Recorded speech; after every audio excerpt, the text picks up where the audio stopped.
నమస్తే శ్రీ మాత్రే నమః శ్రీ గురుభ్యో నమః ఓం శం శనేశ్వరాయ నమః 2025 జనవరి 13 నుంచి మరలా 2027 వరకు అందులో భాగంగా జూన్ నెలలో ఎండింగ్ వరకు అంటే 2025 జూన్ వరకు గ్రహాలలో అత్యంత మహిమాన్వితుడు, అందరూ భయపడేవారు, అందరికీ కర్మకారకుడు, మీకు అర్థమయ్యే ఉంటుంది కదా, శని భగవానుడు అనమాట.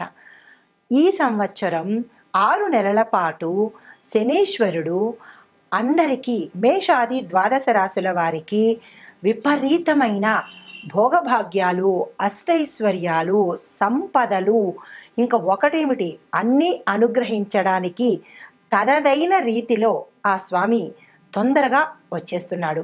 అయితే శని భగవానుడి గురించి మనం చెప్పుకోవడానికి ముందు అంటే ఆయన ఏమేమి ఇస్తున్నాడు, ఎట్లాంటి సంతోషాలని ఐశ్వర్యాలని ఇస్తున్నాడు అని చెప్పుకునే దాని ముందు ఆ స్వామి గురించి ఒక చిన్న 2 మాటలు మాట్లాడుకుంటే ఆ స్వామి సంతోషంతో పాటు మరిన్ని ఫలితాలు ఇస్తాడు.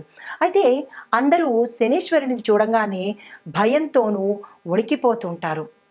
దానికి ముందుగా ఒక చిన్న శ్లోకంతో ప్రారంభిస్తాను.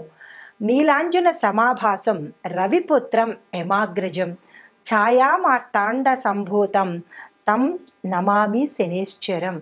ఆ స్వామిని ఎంతగా తలుచుకుంటే అంత పొంగిపోయి వరాల జల్లు కురిపిస్తాడండి. కానీ అందరూ భయపడిపోతూ ఉంటారు. అయితే ఇతను కర్మప్రదాత, న్యాయదేవత అనే పేరు కూడా ఉంది. ఈయన సూర్యపుత్రుడు అన్నమాట. యమధర్మరాజుకి అన్నగారు. సూర్యపుత్రులు ఇద్దరు కూడా, యముడు శనేశ్వరుడు కూడా ఇద్దరు న్యాయదేవతలు. అంటే మనిషి యొక్క కర్మను ఎలాగా పరిపక్వం చేయాలి అనే దాంతో పాటుగా ఎక్కడికక్కడ మనిషి యొక్క కర్మలను నశింపచేస్తూ వాళ్ళని ఉత్తమంగా తీర్చిదిద్దడానికి వీరి ఇద్దరు న్యాయదేవతల కింద చెప్పుకుంటాము. అయితే అందులో శనేశ్వరుడు మన హిందూ వేద ఖగోళ శాస్త్రంలో నవగ్రహాలలో ప్రత్యేకమైన గ్రహము. ఆయనకి రాజమకుటం కూడా ఉంటుందన్నమాట. మీరు పరిశీలించినట్టయితే మిగతా గ్రహాలన్నీ సింగిల్గా ఉంటాయి, ఈయనకి ఒక ఒక చక్రం కూడా ఉంటుందన్నమాట. అయితే ఈయనకి మందగమనుడు అనే పేరు ఉంటుంది. మందగమనుడు అంటే స్లోగా నడిచేవాడు అన్నమాట. అయితే ఈ శనేశ్వరుడు అత్యంత ఆయనకి ఇష్టమైన వస్తువులు నువ్వులకు సంబంధించినవి, నలుపు అంటే తిండికి సంబంధించినవి, నువ్వులకు సంబంధించినవి, తరువాత నువ్వుల నూనె, ఇలాంటి వస్తువులు.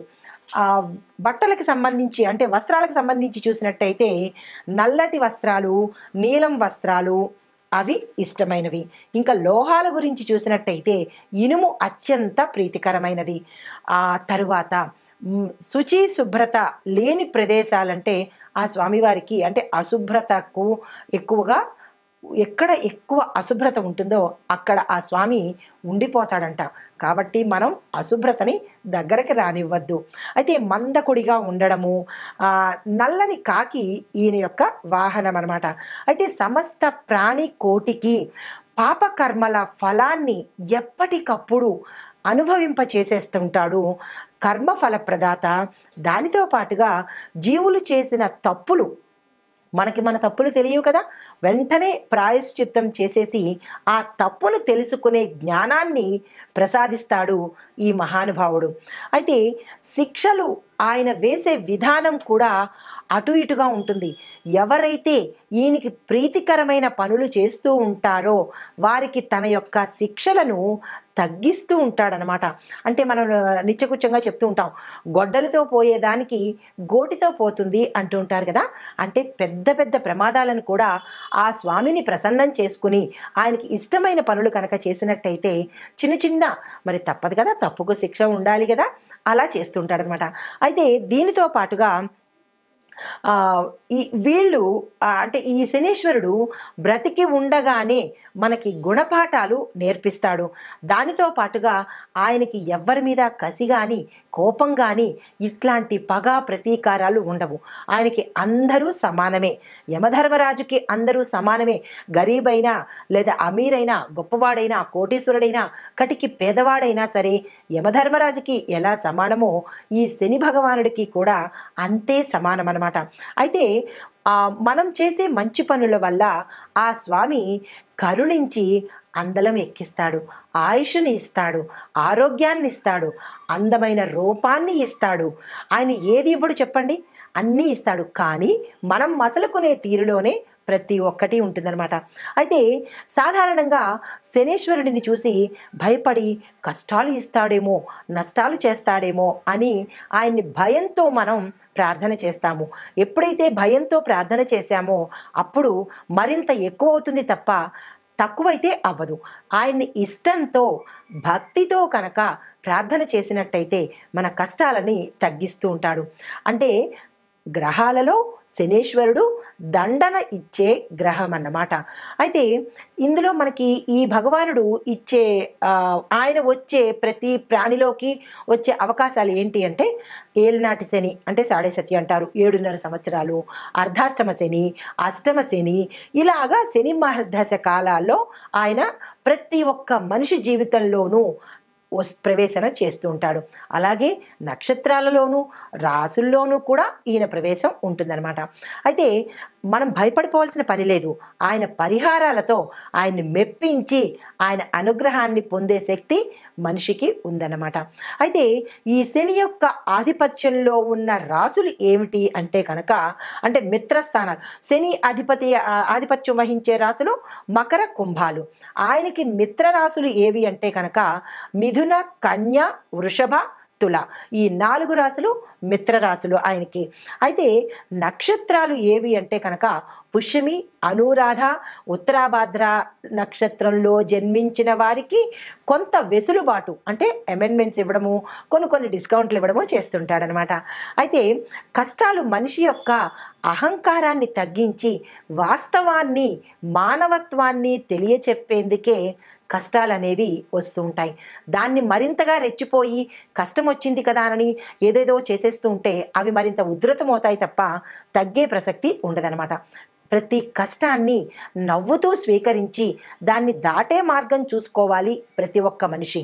అయితే ఈ అహంకారాలతో పాటు జీవిత సత్యాలను నేర్పించడమే కాకుండా దైవం యొక్క అంటే ఆధ్యాత్మికతని కూడా నేర్పిస్తాడు. వాస్తవాన్ని కళ్ళకు కట్టినట్టుగా చెప్తాడనమాట. అయితే ఈ శని యొక్క జీవిత గమనాన్ని బట్టి స్థిరాస్తులు ఏర్పరచుకోవడం చూసారా, మనం ఆస్తులు సంపాదించుకున్నాము అంటే దాని అర్థము శని భగవానుడి యొక్క అనుగ్రహం అనమాట. ఆ కోటీశ్వరులైనా లేదా అంటే ఎక్కువగా ధనాన్ని సంపాదించిన వాళ్ళైనా వారి స్వయం శక్తి కాదు, శని భగవానుడి యొక్క అనుగ్రహం వల్లే. అవి మర్చిపోయి చిన్ని కష్టానికి ఆ స్వామిని తిట్టేస్తూ ఉంటారు. ఎదుటి వ్యక్తిని శనిలా దాపురించాడు, శనిలాగా వచ్చాడు, నాకు శని పట్టింది, ఇట్లాంటి మాటలతో ఆయన్ని తోలనాడతారు. అంటే మనిషి నైజం ఎలాంటిదంటే బాగా కలిసి వచ్చినప్పుడు నా అంతట వాడు లేడు అని విర్రవీగుతాడు. చిన్న కష్టానికి ఎదుటి వాళ్ళ మీద నింద వేస్తూ భగవంతుని నిందిస్తూ ఆ గ్రహాలను నిందిస్తూ ఉంటాడు తప్ప తన యొక్క తప్పుని అస్సలు ఒప్పుకోడు.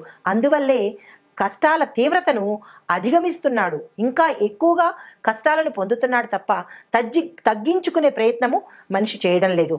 అయితే ఈ కష్టాలను ఓర్చుకునే శక్తి మన శని భగవానుడు ఈ సంవత్సరంలో ప్రతి ఒక్కరికి ఇస్తున్నాడు. అయితే దీన్ని బట్టి మనం ఒక్కటిగా అంటే ఎట్లా అంటే ఎవరెవరికి ఈ శని భగవానుడు ఏ అంశాల్లో ఉన్నాడు, ఏ ప్రదేశాల్లో ఉన్నాడు అనే అంశాన్ని క్లుప్తంగా మీ అందరికీ తెలియాలిగా. అందరూ శనేశ్వరుడు అంటారు, కానీ ఆ శనేశ్వరుడు ఎక్కడ ఉంటాడు, ఎవరిని ప్రీతిగా చూసుకోవాలి అనే అంశాన్ని మీకు క్లుప్తంగా చెప్తాను. శని భగవానుడు గురించి తప్పనిసరిగా వివరిస్తాను. స్కిప్ చేయకుండా చూడండి, ఆ భగవానుడి యొక్క అనుగ్రహాన్ని పొందండి. అయితే ఆయన ఉండే ప్రదేశాలు తోటమాలి, రైతుల దగ్గర, లోహాలలోనూ, తోలు కలప వ్యాపారాలలోనూ, చంద్రుడితో కలిసి ఉన్న సివిల్ ఇంజనీర్ల డిపార్ట్మెంట్లోను, బిల్డర్స్లోను, సర్వేయర్లలోను, ఎక్స్రే టెక్నీషియన్స్ ఈ విభాగంలో పనిచేసే వారిలోను ఈయన కలిసి ఉంటాడు. రవితో కలిసిన అంటే ఈయన సింగిల్గా ఉండేది ఈ ప్రదేశాలు.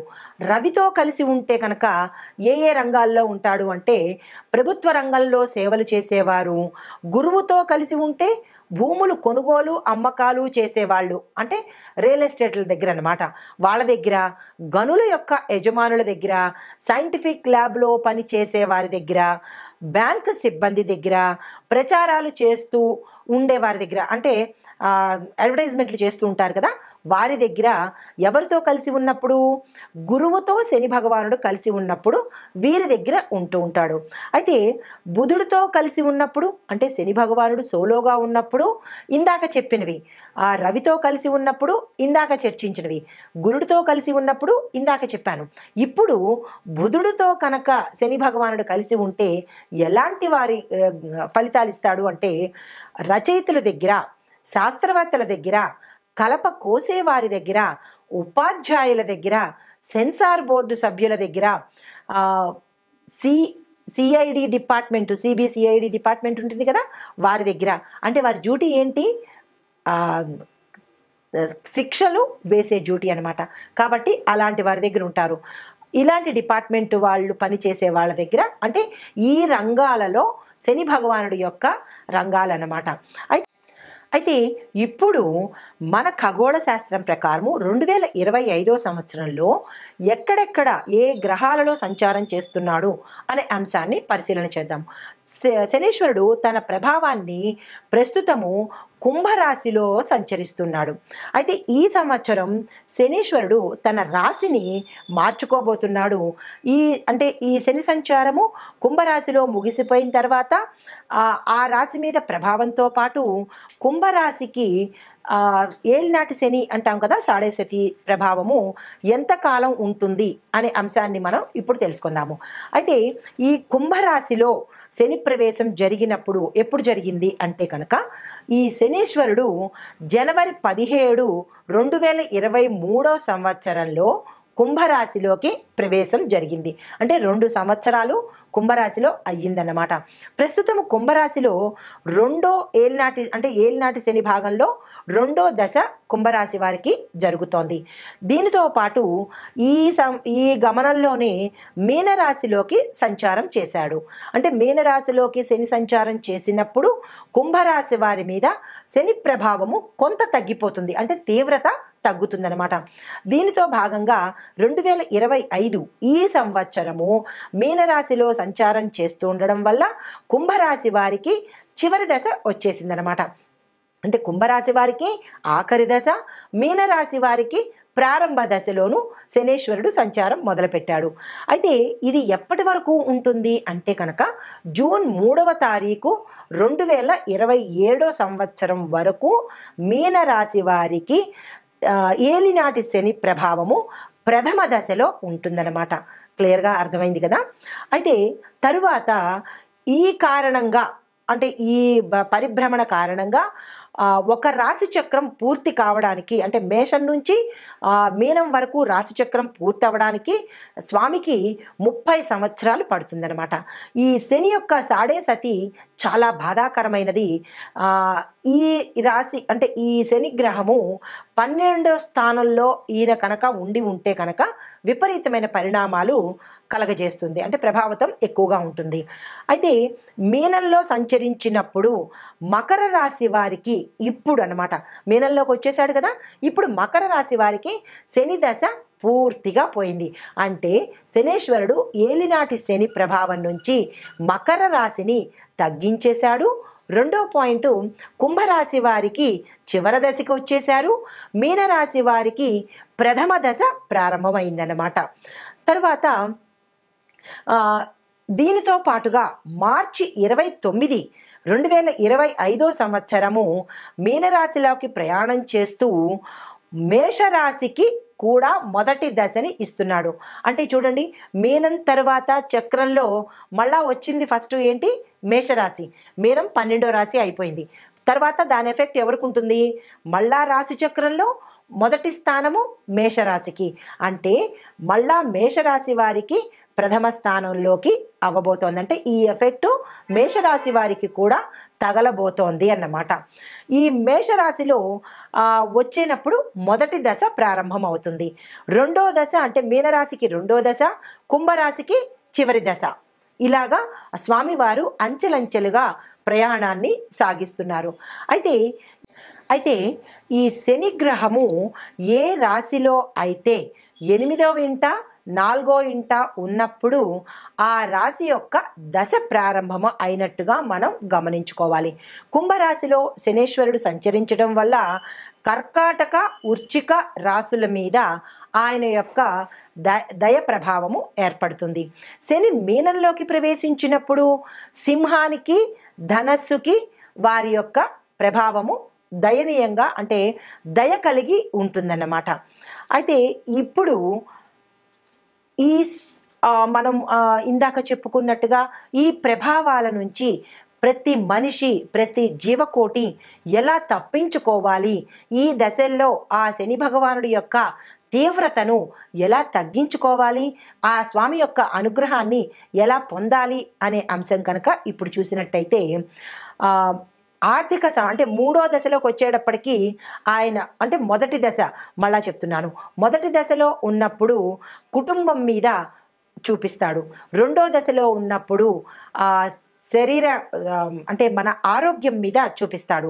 మూడో దశలో ఉన్నప్పుడు ఆర్థిక పరంగా చాలా జాగ్రత్తలు తీసుకుంటూ ఉండాలి. ఈ 3 దశల్లో ఎవరెవరు ఉంటున్నారు అనేది మీ జాతక పరిశీలన చేయించుకొని శని మహర్దశ ఎప్పుడు ఉంది, మనం ఏ జాగ్రత్తలు తీసుకోవాలి అనే అంశాన్ని మీ యొక్క వ్యక్తిగత జాతక పరిశీలన చేయించుకుంటే కనుక ఆ స్వామి యొక్క స్థానాలు తెలుస్తాయి, ఆ పరిహారాలు చేసుకోవచ్చు. అయితే ఇప్పుడు స్వామి యొక్క చెడు ప్రభావాలను తగ్గించడం కోసము మనం ఎవరిని పూజించాలి అంటే కనుక తప్పనిసరిగా గుర్తుపెట్టుకోండి, శివుడిని హనుమంతుడిని తప్పనిసరిగా పూజించాలి. నేను ప్రతి ఒక్క రాశి ఫలితాలు చెప్తున్నప్పుడు పరిహారాల్లో నేను ఇదే ప్రస్తావన చేస్తాను. ఎక్కువగా శివుణ్ణి పూజించండి, ఆంజనేయ స్వామిని పూజించండి అనే ప్రస్తావన ఎక్కువ తీసుకొస్తాను. ఎందుకు అంటే కనుక ఈ ఇద్దరే మనకి శని ప్రభావాన్ని తప్పించగలిగిన వారు. ఎప్పుడు ఈమె ఇదే చెప్తూ ఉంటుంది, ఇంకొక పరిహారం చెప్పదా అని మీకు విసుగు రావచ్చు. కానీ మిగతా పరిహారాలు చెప్పినా కానీ అది ఫలితం లేకుండా ఏదో చెప్పాలన్నట్టే ఉంటుంది తప్ప మీకు ప్రయోజనం అయితే చేకూరదు కదా. అందుకనే ఈ ఇద్దరిని తప్పనిసరిగా 2025లో ప్రతి రాశి వాళ్ళు కూడా తప్పనిసరిగా ఈ 2 పరిహారాలు, మిగతావి మీ యొక్క జాతక పరిశీలన బట్టి ఆ పరిహారాలతో పాటు ప్రతి ఒక్కరూ కూడా వీరిద్దరిని పూజించాలి, ప్రదక్షిణలు చెయ్యాలి, వారికి ఇష్టమైన పనులు చెయ్యాలి. అప్పుడే శని భగవానుడి యొక్క తీవ్రత తగ్గుతుందనమాట. అయితే శని భగవానుడికి ప్రీతికరమైన పనులు ఏమిటి అంటే కనుక అంటే ఆయన్ని ప్రసన్నం చేసుకోవడానికి ప్రీతికరమైన పనులు మన కింది స్థాయి వారిని గౌరవించడము, వారిని ప్రేమించడము, వారికి సదుపాయాలు కలగచేయడము, ఇలాంటివి ఏవైనా మీ యథాశక్తి చేసినట్టయితే శని భగవానుడు చాలా ప్రీతి చెందుతాడు. ఇదే అంశాన్ని నేను రాశి ఫలాలు చెప్పేటప్పుడు ప్రతి ఒక్కళ్ళకి ఇది తప్పనిసరిగా చేసుకోండి అని విన్నవించుకుంటాను. ఎందుకు అంటే ఆ స్వామి యొక్క అనుగ్రహం పొందాలి అంటే ఇంతకు మించిన మార్గం లేదు. అంటే మన ఖగోళ శాస్త్రంలో ఈ నవగ్రహాలకి ఏ గ్రహానికి సంబంధించిన ప్రత్యేకత వారికే ఉంటుంది. అంటే చంద్రుడికి, సూర్యుడికి ఇలా నవగ్రహాలకి ఎవరి ప్రత్యేకత వారికే ఉన్నప్పటికీ అన్నిట్లోనూ ప్రత్యేకమైన గ్రహము శని భగవానుడు అనమాట. ఎందుకు అంటే ఈయన గమనము 19 సంవత్సరాలు ప్రయాణం చేస్తాడు కాబట్టి చాలా స్లోగా వెడుతూ ఉంటాడు. మిగతా గ్రహాలు పరిహారాలతోనే అనుగ్రహిస్తారు. ఈ పరిహారం బుధుడికి పరిహారము, గురుడికి పరిహారము, దానాలు ఇచ్చేస్తే అనుగ్రహం ఉంటుంది. కానీ ఒక్క శని భగవానుడు మాత్రమే మీ తోటి వారిని ప్రేమించడము, మానవత్వం కలిగి ఉండడము, నీతి నిబద్ధత న్యాయము కలిగి ఉన్న వారి జోలికి ఈయన అస్సలు వెళ్ళడు. కర్మకి తగ్గ ఫలితాన్ని ఇస్తాడు కానీ తీవ్రతను అయితే ఇవ్వడు. అందుకే ప్రతి ఒక్కరూ తమ దైనందిన జీవితంలో మనం అలవరుచుకోవాల్సింది, అలవాటు చేసుకోవాల్సింది మన సాటి వారిని తోటి వారిని మోసం చెయ్యకుండా, మన కింది స్థాయి వారిని, మన పని వారిని, కొంతమందిని అంటే మనకి బీదవాళ్లను, మన పని వాళ్ళను, ప్రతి ఒక్క మనిషిని గౌరవంతో చూడాలి, మోసం చెయ్యకుండా ఉండాలి. న్యాయబద్ధమైన నిబద్ధత కలిగిన జీవితాన్ని ఎవరైతే కొనసాగిస్తూ ఉంటారో వారికి శని భగవానుడి యొక్క కష్టాలు ఎలా ఉంటాయంటేట, ఎండలో వెళుతున్నప్పుడు చల్లని చిరుగాలి ఎలా ఉంటుంది, చల్లగా హాయిగా ఎలా ఉంటుందో అలా అనుభవింపజేస్తాడంట. కానీ ఆయన ఎవరికి తీవ్రమైన పరిణామాలు ఇస్తాడు అంటే, ఎదుటివారిని మోసం చేసేవారిని, అబద్ధాలతో కాలం గడిపేవారిని, ప్రతి ఒక్కరిని కించపరచటం కానీ, తక్కువ చేసి మాట్లాడడం కానీ, ఎదుటివారిని హేళన చేయటం కానీ, ఇలాంటి అకృత్యమైన పనులు ఎవరైతే మనిషిగా చేస్తారో వారికి తీవ్రమైన పరిణామాలు కలిగిస్తాడు. ఎందుకంటే ఆయన కర్మప్రదాత కదా. కర్మ అంటే పని, అది మంచి పని అవ్వచ్చు, చెడు పని అవ్వచ్చు. కాబట్టి ఇక నుంచైనా ప్రతి ఒక్కరూ నీతిబద్ధమైన జీవితాన్ని, న్యాయబద్ధమైన జీవితాన్ని అలవరుచుకోవడంతో పాటు సాటి వారిని, అది ఎవరైనా కావచ్చు, మనకన్నా తక్కువ కావచ్చు, మనకన్నా ఎక్కువ కావచ్చు, ప్రతి ఒక్కళ్ళని గౌరవించడం నేర్చుకున్నట్టయితే కనుక ఆ స్వామివారి అనుగ్రహానికి చెప్పక్కర్లేదు, ఆయనే తగ్గించేస్తాడు. కానీ తీవ్రత పడుతున్నాము. కొంతమంది అంటూ ఉంటారు, మాకు బాగా కష్టాలు వచ్చేస్తున్నాయండి, ఒకదాని మీద ఒకటి వస్తున్నాయి అంటే అది మీరు చేసుకున్నదే కదా, ఆయన ఏమీ ఇవ్వలేదు కదా. మనం ఏ కర్మ అయితే చేస్తామో అదే తిరిగి మనకి వస్తుంది. అది సైన్స్ పరంగా చూసినా కానీ న్యూటన్ లా అంటారు కదా, అంటే ఇంగ్లీష్ వాడు చెప్తే మన బుర్రకు తొందరగా ఎక్కుతుంది, మన వాళ్ళు చెప్తే మనకి తొందరగా ఎక్కదు. కాబట్టి ఏదైతే మనం గోడకి కొడతామో తిరిగి అదే ఫోర్స్లో తిరిగి మనకి వస్తుందన్న విషయము ప్రతి ఒక్కళ్ళకి తెలుసు. కానీ మన ఎదుటి వాళ్ళకి చేసే పనిలో కానీ, ఎదుటి వాళ్ళకి చేసే మోసంలో కానీ, ఎదుటి వాళ్ళని హింస పెట్టడంలో కానీ ఈ ఒక్క చిన్ని సూత్రాన్ని మనం మర్చిపోతున్నాము. ఆ మర్చిపోవడం వల్ల మనకి 100కి 10,000 రెట్ల వేగంతో ప్రతి ఒక్కటి అందుబాటులోకి వస్తుంది. కాబట్టి ఒకరిని హేళన చేయడం కానీ, కొంతమంది అన్ని రంగాల్లోనూ ఉన్నారు. కొంతమంది ఎదుటి వాళ్ళని హేళన చేయడము, వాళ్ళని తగ్గించడం కోసం, వాళ్ళ పేరు పోగొట్టుకోవడం కోసం, లేదా వాళ్ళ మీద బురద జల్లడము, వారిని అపకీర్తి పాలు చేయడము, ఇలాంటి పనులన్నీ చేస్తూ మళ్ళా మేము శని బాధలు పడుతున్నాము, పరిహారాలు చెప్పండి అంటే దాని అర్థం ఏమిటి ఉంటుంది? మనం చేసే పనుల వల్లే మనకి రిఫ్లెక్షన్ వస్తుంది. కాబట్టి ఇక నుంచైనా ఎదుటివారి ముందు లేదా ఎదుటివారితో మీ యొక్క ప్రవర్తన మంచుకోవడము, ప్రత్యక్షంగా కావచ్చు, పరోక్షంగా కావచ్చు, ఇంకా ప్రత్యక్షంగా కన్నా పరోక్షంగా వెన్నుపోటు పొడవడము, వారిని అపకీర్తి పాలు చెయ్యడము, వారి మీద దుర్భాషలు ఆడడము, ఇవన్నీ చేస్తూ మనకి మళ్ళా బాధలు వచ్చాయి అంటే రావా? మరి మీరందరూ ఒక్కసారి పునఃపరిశీలన చేసుకోండి. అంటే చెప్పినప్పుడు ఇబ్బంది కలగచ్చు, అంటే వాస్తవాన్ని కఠినంగా ఉన్నా కానీ చెప్పక తప్పదు.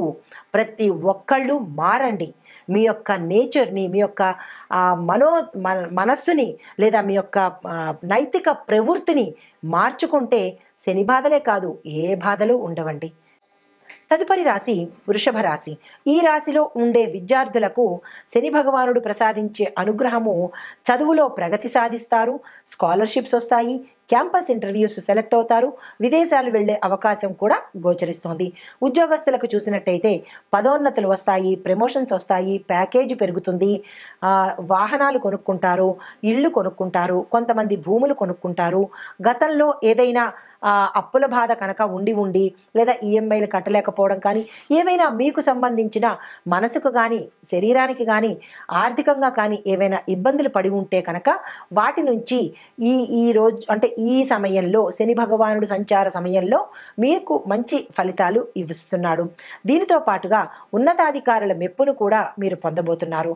వ్యవసాయదారులకు పంటలు సంతృప్తికరంగా ఉంటాయి, లాభాలు వస్తాయి, దిగుబడులు మంచి రేటు పలుకుతాయి, మార్కెట్లో మీ పంటకు గిరాకీ కూడా పెరుగుతుంది. చాలా సంతోషకరమైన వాతావరణంలో రైతులు ఉండబోతున్నారు. తరువాత ఏవైనా కొత్త పంటలు వేయడానికి ఈ మాసం చాలా చక్కని, అంటే ఈ మాసము అంటే శని భగవానుడు సంచరించే ఈ సమయంలో విశేషమైన ఫలితాలు పొందుతారు. కాబట్టి మీరు ఆ ప్రయత్నాలు చేసుకోండి. వ్యాపార వాణిజ్య రంగాల్లో ఉన్న వారికి భాగస్వామి వ్యాపారాలు కలిసి వస్తాయి, పెట్టుబడులు మంచిగా కలిసి వస్తాయి, దీనితో పాటుగా మీరు వ్యాపార విస్తరణకు కానీ లేదా కొత్త బ్రాంచీలు పెట్టడం కానీ ఇలాంటివి ఏమైనా చెయ్యాలి అని అనుకుంటే కనుక ఈ శని భగవానుడి యొక్క సంచార సమయంలో కనుక చేసినట్టయితే విశేషమైన ఫలితాలు ఇస్తాడు, లాభాలను కూడా తెచ్చి ఇస్తాడనమాట. దీనితో పాటు మరొక చిన్న విషయము, మీరు పేర్లు మార్చుకోవాలన్నా లేదా ఈ చేస్తున్న వ్యాపారం నుంచి మరొక వ్యాపారం పెట్టుకోవాలన్నా కానీ ఈ సమయం చాలా అనుకూలమైన సమయము. ఆ దిశగా ప్రయత్నాలు చేసుకోండి. ఆరోగ్యపరంగా చూసినట్టయితే గతంలో కనుక ఏవైనా అనారోగ్య బాధలు ఉండి ఉంటే కనుక ఈ సమయంలో శని భగవానుడు ఆరోగ్యాన్ని కూడా మీకు ప్రసాదించబోతున్నాడు. చిన్న చిన్న అనారోగ్యాలు అదే అందరికీ కామనే కదా, జలుబు, దగ్గు, తలనొప్పి ఇలాంటివన్నీ కామనే కాబట్టి దాని గురించి విచారించాల్సిన పని లేదు. ఆరోగ్యపరంగా చాలా చక్కగా ఉండబోతోంది ఈ సమయంలో. తదుపరి కుటుంబ సమయంలో కనుక చూసుకున్నట్టయితే కుటుంబ వాతావరణము అన్యోన్యకరమైన వాతావరణం ఉంది. శుభవార్తలు వింటారు, ఆకస్మిక ధనప్రాప్తి కలుగుతుంది. తర్వాత భార్యాభర్తల మధ్య అన్యోన్యమైన వాతావరణం ఉంటుంది. వివాహాలు కాని వారికి వివాహాలు అయ్యే యోగం కనబడుతుంది. సంతానం కోసం ప్రయత్నం చేసే వారికి సంతానం కలుగుతుంది. దానితో పాటుగా మీరు ఏవైనా కొనుక్కోవాలన్నా అంటే స్థిరాస్తులు కావచ్చు లేదా భూమి, ఇల్లు, వాహనాలు, వస్తువులు ఏదైనా కొనుక్కోవడానికి ఇది చాలా చక్కని సమయము. ఆ స్వామి మీకు అనుగ్రహం చేస్తున్నాడు. లేదా కోర్టు వ్యవహారాల్లో ఇరుక్కున్న వాళ్ళు లేదా భూ తగాదాల్లో ఇరుక్కున్న వాళ్ళకి కూడా ఆ స్వామి మీ పట్ల ఉదారత చూపించి ఆ కేసుల నుంచి తప్పిస్తాడనమాట. దీనితో పాటుగా ఎవరైనా పుత్ర సంతానం కోసం ప్రయత్నం చేసేవాళ్ళు, సంతానం కోసం ప్రయత్నం చేసే వాళ్ళకి కూడా ఆ స్వామివారి యొక్క అనుగ్రహం వల్ల అవి పొందే అవకాశము, మీ తీరని కోరికలు అంటే మంచి కోరికలే సుమా, మీ యొక్క తీరని మంచి కోరికలు కూడా ఆ స్వామి యొక్క అనుగ్రహంతో తీరతాయి. తరువాత ఐటీ రంగంలో ఉన్న వాళ్లకు, సినీ టీవీ నటీనట వర్గం వారికి కూడా చాలా చక్కని అనువైన సమయము. ధనప్రాప్తి కలుగుతుంది. నూతన ఉత్సాహంతో కొత్త కొత్త అవకాశాలు వస్తాయి. నిర్మాతలకు, డైరెక్టర్లకు కూడా మంచి పేరు ప్రఖ్యాతలతో పాటుగా ధనం వచ్చే అంశంతో పాటుగా మీ యొక్క పేరు ప్రతిష్టలు అన్ని రంగాలలో వాళ్ళకి, అన్ని ప్రదేశాలకి మీ పేరును ఘనకీర్తిగా పొందే అవకాశం కనబడుతోంది. దీనితో పాటు రాజకీయ నాయకులకు చూసినట్టయితే మీ యొక్క నాయకత్వ ప్రతిభ మెరుగవడంతో పాటు మంచి మంచి పదవులను పొందడము, కీలకమైన స్థానాల్లో మిమ్మల్ని ఎంపిక చేసుకోవడంతో పాటు ప్రజల యొక్క మద్దతు, మీ యొక్క అధిష్టానం యొక్క మద్దతు, దానితో పాటుగా గౌరవ ప్రతిష్టలు పొందుతారు. కీలకమైన పదవుల్లో మీరు అపాయింట్ అవుతారు. కానీ ప్రజలకు ఇచ్చిన మాట కానీ, అధిష్టానానికి ఇచ్చిన మాట కానీ, ప్రభుత్వానికి ఇచ్చిన మాట కానీ నిలుపుకునే బాధ్యత మీ మీదనే ఉంది. తదుపరి ఈ రాశి వాళ్లకు చెప్పదగిన పరిహారాలు, శనివారం రోజు నల్లని వస్త్రాలను దానం చేసుకోండి. నవగ్రహ ఆలయాలను సందర్శనం చేయడంతో పాటుగా నల్ల కుక్కలకు, కాకులకు మీకు తోచిన ఆహారాన్ని సమర్పించండి. నల్లని ఆవులకు కూడా మీ యథాశక్తి గ్రాసాన్ని తినిపించండి. దీనితో పాటు మీ ఇంట్లో కానీ మీ చుట్టుపక్కల కానీ ఎవరైనా వృద్ధులు ఉన్నట్టయితే వారిని గౌరవించుకుని యథాశక్తి గౌరవంతో పాటు మీ యొక్క శక్తితో ప్రేమను అందివ్వండి. అది ప్రేమను మేము అందివ్వలేమో, అది చాలా కాస్ట్లీ వస్తువు అనుకుంటే కనుక అది మరి చెప్పేదేమీ లేదు. మీరు ఏదైతే ఇవ్వగలరో అది మాత్రం తప్పనిసరిగా ఇవ్వండి. తరువాత ఇంకొక చిన్న విషయం ఇక్కడ ప్రస్తావించాలి. మీరు ప్రతి ఒక్కళ్ళని అంటే ఈ రోజు నుంచి మీ యొక్క దైనందిన జీవితాన్ని, లైఫ్ స్టైల్ని, మీ యొక్క అలవాట్లను మార్చుకొని శని భగవానుడికి ప్రీతి సత్కరమైన పనులను చేస్తూ అంటే అన్యాయము, అసత్యము, ఎదుటివారిని హింస పెట్టడము, ఎదుటివారిని తోలనాడము, ఎదుటివారిని మానసికంగా, శారీరకంగా హింస పెట్టడము, అపకీర్తి పాలు చెయ్యడము, వారి మీద బురద జల్లడము, ఇలాంటి కొన్ని రాక్షస చర్యలు మనలో ఉంటాయి. కానీ వాటిని తగ్గించుకొని వీలైతే తుంచేసి కనుక చేసినట్టయితే మీరు మీ జాతకరీత్యా అవ్వచ్చు లేదా గ్రహరీత్యా అవ్వచ్చు, శని బాధలు కనుక పడుతున్న వాళ్ళు ఈ చిన్న చిన్నవి తొలగించుకుంటే ఆ భగవానుడు మీకు సంపూర్ణమైన అనుగ్రహాన్ని ఇవ్వబోతాడు. దీనితో పాటుగా ప్రతి శనివారము నవగ్రహ ఆలయ సందర్శనం తప్పనిసరిగా చేయండి. ఇది విధిగా పెట్టుకోండి. మీకు ఒక చిన్న మంత్రాన్ని చెబుతాను, దీన్ని తప్పనిసరిగా 108 సార్లు పలకండి, ఉచ్చరించుకోండి లేదా చదువుకోండి. దీనితో పాటుగా శనికి సంబంధించినటువంటి స్తోత్ర పారాయణాలు చేయడము, నువ్వులను దానం చేసుకోవడము, నవగ్రహ ఆలయాలలో శనేశ్వరుడికి తైలాభిషేకం చెయ్యడము, ఇలాంటి ఆ భగవానుడికి ప్రీతికరమైన పనులు చేసినట్టయితే మీకు పట్ల ఆయనకి అనుగ్రహం కలిగి మీ బాధలను తగ్గిస్తాడు. మీ కర్మను మీరే అనుభవించాలి తప్ప ఎవరో అనుభవించరు కదా. కాకపోతే వాటి తీవ్రతను మీ చేతిలోనే ఉండే ఈ చిన్ని చిన్ని పరిహారాలు చేసుకుని తగ్గించుకునే అవకాశం కనబడుతోంది. మీరు చిన్న పరిహారం చేస్తే ఆ స్వామి కొండంత అనుగ్రహం ఇస్తాడు. కాబట్టి తప్పనిసరిగా ఈ పరిహారాలు చేయించుకోండి. మరొక విశేషం ఏంటంటే, ఇవి గోచార రీత్యా చెప్పదగిన పరిహారాలే కానీ మీకు జాతక పరిశీలన చేయించుకొని అందులో ఏ స్థానంలో శని భగవానుడు ఉన్నాడు, ఆయా స్థానాల విశ్లేషణ చేయించుకున్నట్టయితే జాతక చక్రంలో స్వామివారి స్థానం ఎక్కడుంది, ఎలాంటి ఫలితాలు ఇస్తున్నాడు అనే అంశాన్ని పరిశీలించి మీ యొక్క జ్యోతిష్కులు చెప్తారు. కాబట్టి వారు చెప్పిన సూచనలను పాటించుకుని మరింత బాధ నుంచి విముక్తులయ్యే అవకాశం కనబడుతోంది. ఇప్పుడు మీకు 2 మంత్రాలు చెప్తాను. ఏది సులువుగా ఉంటుంది అది మీరు మననం చేసుకోండి. ఓం శం శనేశ్వరాయ నమః అనే మంత్రంతో పాటు మూల మంత్రం కూడా చెప్తాను. ఓం ప్రాం ప్రీం ప్రౌం సహ శనేశ్వరాయ నమః అనే ఈ మంత్రాన్ని రాసుకుని కానీ పదే పదే విని కానీ చేసినట్టయితే కనుక విశేషమైన ఫలితాలు పొందవచ్చు. ఆ స్వామి యొక్క అనుగ్రహాన్ని సంపూర్ణంగా మీ యొక్క మంచి మనసుతో, ఆయనకి భయపడి మాత్రం చెయ్యకండి. భయపడి చేస్తే ఇంకా తీవ్రత పెరుగుతుంది. భక్తితో చెయ్యండి, తొందరగా అనుగ్రహిస్తాడు. నమస్తే.